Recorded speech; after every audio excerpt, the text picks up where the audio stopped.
And I Sure. think we're seeing it a lot in these seminars that some of these high profile pastors are doing. Hmm. Just tell you to go in there and confidence exudes, and you have the pastor becoming the CEO of the church, you know. Yes. Yeah. And it's not, I mean, obviously Jesus was very confident, was very bold, but he wasn't the CEO. And that's really, you're kind of getting towards, that was where it was actually my editor that came up with the subtitle for the book. What are the metrics that we're looking at here to gauge faithfulness in ministry? They can't be CEO corporate metrics. We can't say like, all right, this business is successful because it's making a profit. We don't do, or we've opened more branches. We don't do that in the churches. That can't be our metric of success, is to say the church was profitable. We had a good return for our shareholders at the end of the quarter. So we obviously have to look at the different metrics. And I think in that you're exactly right in that confidence model that can be that CEO hierarchy. My word is the final say, and everybody kiss my ring on your way out of the room, kind of thing. I dominate. I got all the power here. But on the other side, we can't have leaders too that are not sounding a clear call to action, and they're not being the protector for the sheep.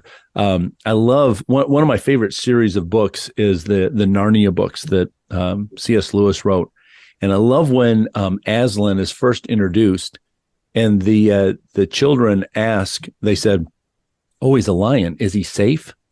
And the answer is, "Of course, he's not safe, but he's good." And that's what we want. We want leaders to be when the wolves come against the flock. We don't want that leader to be safe and go, "Oh, I'm not sure what to do here," but we want them to be good. And so I think we have these two poles, and neither one is wrong. Where it becomes wrong, or where it becomes a detriment to our leadership or a hindrance to where we could go, is when we're unaware, when we just choose to say, well, this is the way I'm wired. This is the way God made me. This is the way I'm going to do everything. And we don't take into consideration that I could bring some balance here. The Holy Spirit can work on me to add humility to my confidence, or to add the confidence to my humility. So to bring me to a more balanced state, because I think, Jesus, there'd be no more perfect example. Obviously, if he took the personality tests that we take today, he would be, he wouldn't be lopsided like we are. He would be even scores all the way across the board. And so he's our example to say, look, here's the perfect balance of how to be confident. Jesus said, I know where I'm going. I know what the plan is, and nobody can stop the plan. And yet at the same time, he said, I didn't come to be served, but to serve. And he had the humility to be able to do that. And so that's what I tried to do in these two chapters, is to get us to look at, am I leaning towards confidence and I need to allow the Holy Spirit to bring some humility in, or am I leaning towards that humility side and I need to allow the Holy Spirit to bring some more confidence in, so that I move towards that spot that I'm not sabotaging, not undermining my leadership growth.